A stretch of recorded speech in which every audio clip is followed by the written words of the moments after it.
Welcome to the first day of week 5 of the Art and Science of Drawing, or for those of you who are going through the program in order, day 21. The focus of this week is on measuring and proportion.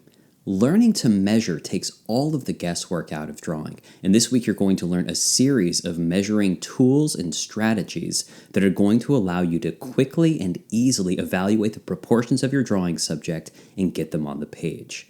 The strategies you're going to learn this week are going to include proportional measuring, where you're going to use your pencil to evaluate the proportions of a subject. You're going to learn how to use plumb lines, which are using vertical and horizontal lines to compare points of your subject to one another. And finally, you're going to learn angle sighting, which will allow you to actually extract an angle from your drawing subject and bring it over to the page. Learning how to measure will dramatically increase the accuracy and believability of your drawings. Before we get into today's subject, I wanted to address a couple of things.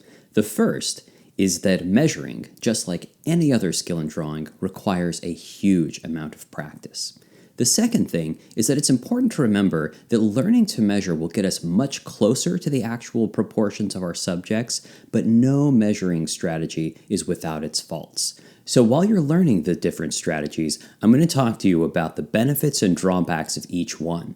So the idea is that after this week, you'll have a whole series of strategies that you can use, and you can mix them and match them depending on what your subject is, what measuring strategy you're most comfortable with, and you'll be able to design your own approach to evaluating the proportions of your subject and getting them to your drawing. Learning to measure takes a good amount of discipline and dexterity, but once you've mastered the techniques, you'll be amazed at how quickly your drawings will improve and how easily you'll be able to actually capture the proportions of your subject accurately on the page. So before we get into technique, let's take a look at some theory. So what exactly is proportion? Proportion refers to the size relationships between various parts of your drawing subjects. When your drawing accurately depicts the proportions actually found in your subject, we say that that drawing is in proportion. But if parts of your drawing are either too big or too small, particularly if it's recognizable to the viewer, we say that that drawing is out of proportion. So to do drawings that are in proportion, we need to measure as many parts of our drawing subject as possible and compare them to one another. Now, before we apply these ideas to the drawing process, let's just talk about what proportion is on its own.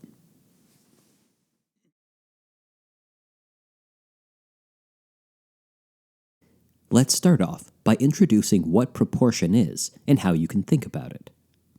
Here, you can see a simple square. The distance from one side of the square to the other is called its width. The distance from the top to the bottom of the square is called the height. On a perfect square, the width and the height are equal to one another, meaning that the ratio of width to height is 1:1. Let's change this proportion by adding another square on top, thereby doubling the height of our shape. Now, the height of our shape is 2 times the width of the shape. Therefore, this rectangle has a proportional relationship of 1:2. It is twice as tall as it is wide. It's important to remember that the number for the width is on the left side of the colon, and the number for the height is on the right. Now let's return to our simple square. Instead of increasing the height, let's double the width of our shape. This creates a rectangle that is twice as wide as it is high, giving it a proportional ratio of 2:1. Let's return once again to our simple square. When you're drawing, it's actually pretty rare for the proportional relationship of the width to the height to be solvable using whole numbers. So let's take a look at some very simple fractions. So instead of simply doubling the height of our shape, let's only add half of the height of our square. Now, our rectangle is 1.5 times higher than it is wide, giving us a ratio of 1:1.5. Now, most of the objects you're going to measure while actually drawing won't even be this clean, so you should get comfortable with approximating. You can see here that if we increase the height of our box just slightly, Even though it's no longer exactly 1.5 times high as it is wide, it's still approximately the same proportion. So let's apply these ideas to an actual subject. As always, it's critical when you're learning a new idea to start off as simply as possible. So our subject here is going to be a simple, upright egg. First, let's evaluate the width of the egg. The initial evaluation of the width on any drawing subject should be taken at the subject's widest point. We will assign the width as our unit of 1. Now let's see how the width of the egg compares to its height. We can clearly see that the egg is taller than it is wide. But most people can make that evaluation without measuring at all. So the question becomes, how much taller is the egg than it is wide? To figure this out, let's imagine our unit of 1 as being divided into thirds. Now if we take 1/3 of the width of our subject and add it to the height, it gets us very close to the height of our egg. So now we know that our subject is approximately 1 1/3 times as high as it is wide. It's important to note that this is still just an approximation, but proportional measuring will usually get you closer to the actual proportions of your subject than just looking with your eyes alone. So now let's take a look at the tools and processes you'll use to measure your subject while actually drawing. So now that you have some basic ways to think about proportion, let's learn how to actually measure our drawing subjects so we can bring the measurements to our drawings. To start, you're going to select a measuring tool. Now, I tend to just use my pencil, but you can use knitting needles, you can use a paintbrush, really anything that is straight, lightweight, and rigid. The next thing you want to think about is your posture. Now, while you're measuring, it's critical that you put yourself in a single position and don't move. I would recommend sitting up straight, and you want to make sure that you're not moving at all. You really want to watch to make sure that you're not moving forward or backward or side to side. Even subtle shifts in your relationship to your drawing subject will invalidate the proportions. Here, you can see me in my studio actually measuring a subject. While taking measurements, I keep my body in the same position. I'm using my pencil as my measuring tool. You'll notice that my arm is held straight out in front of me with my elbow locked. You'll also notice that my head is tilted towards my shoulder. I'm using my right eye to measure and keeping my left eye closed. Bringing my head closer to my shoulder brings my measuring eye in line with my arm.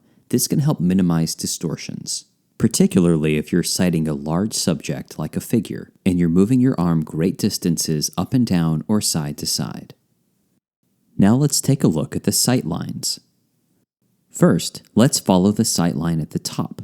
You'll notice that it moves from my eye, touches the top of the pencil, and moves until it hits the top of my subject. Now take a look at the sight line on the bottom. It moves from my eye and hits the tip of my thumb, which I'm using to mark the bottom of my subject on the pencil from my point of view. This is done by placing the top of my pencil so that it appears to be touching the top of my subject from my point of view, and then sliding my thumb up and down the pencil until my thumb marks the bottom of the subject from my point of view. You'll use this technique regardless of what proportional measuring tool you're using. Now, let's apply all of this to an actual drawing of an egg.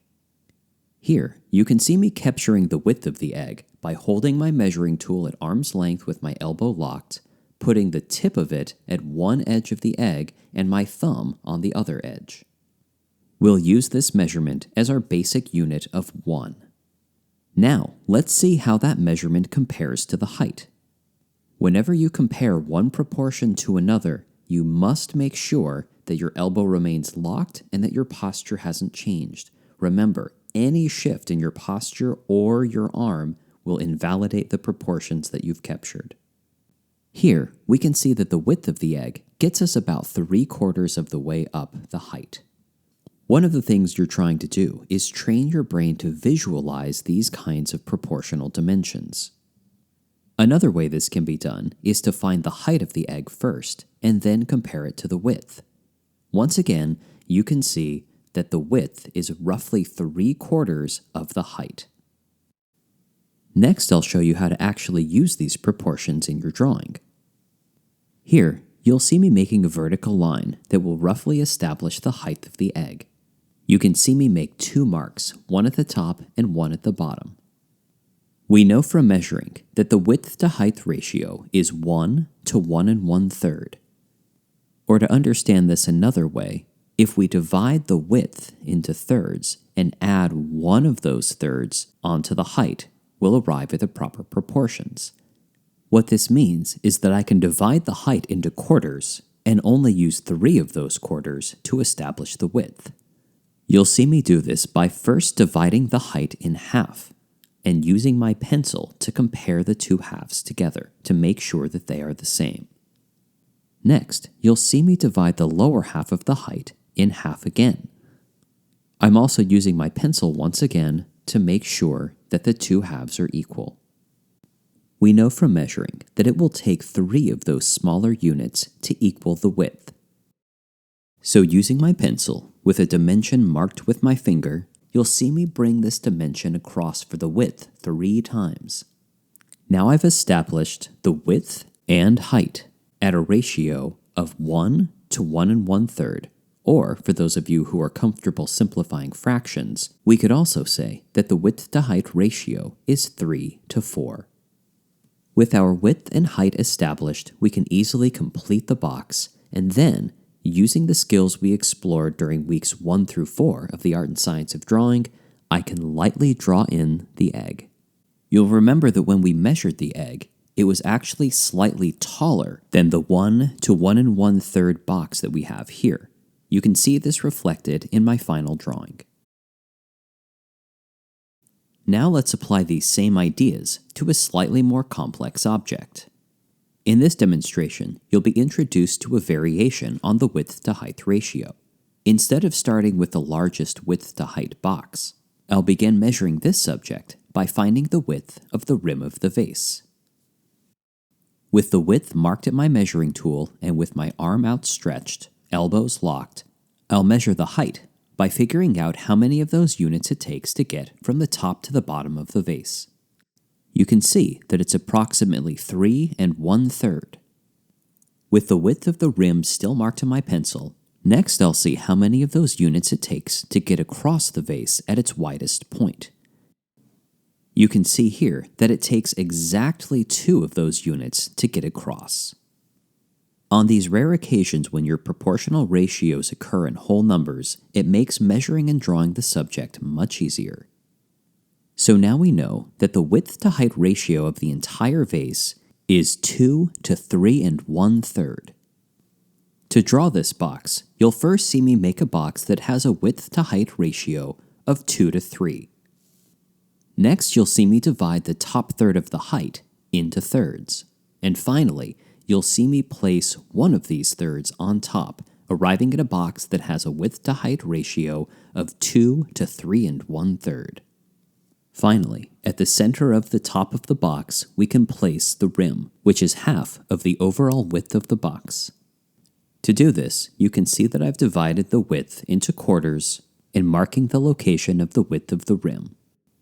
With the essential proportions measured and marked, I can lightly draw in the basic shapes and volumes of the vase. You can even use the width to height comparison to arrive at the proportion of the rim of the vase, although measuring items this small can be cumbersome. You might have better luck just assessing it using your eyes alone. But while you're practicing today, I would encourage you to try both. Once you're comfortable capturing a width or height on your pencil and comparing it to others, you can apply this skill in a countless number of ways.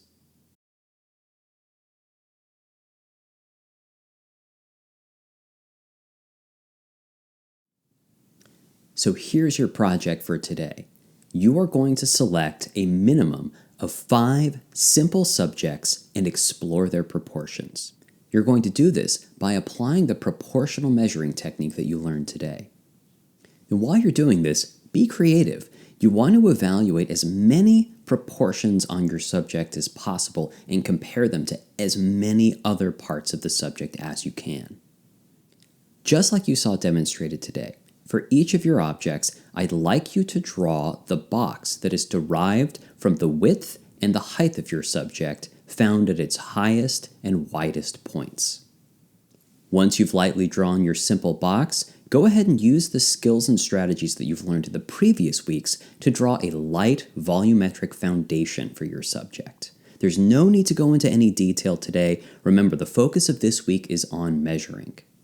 And remember, producing these 5 drawings is the bare minimum amount of practice. The best thing you can do if you really want to expedite your learning is to do more practice. Double, triple, quadruple the amount of practice you're doing. Remember, your development is directly linked to how much you're willing to practice. And when we're dealing with fundamentals like measuring, you cannot practice too much. One of the things I'd like you to notice is how familiar the object becomes to you after you've really explored its proportions through measuring.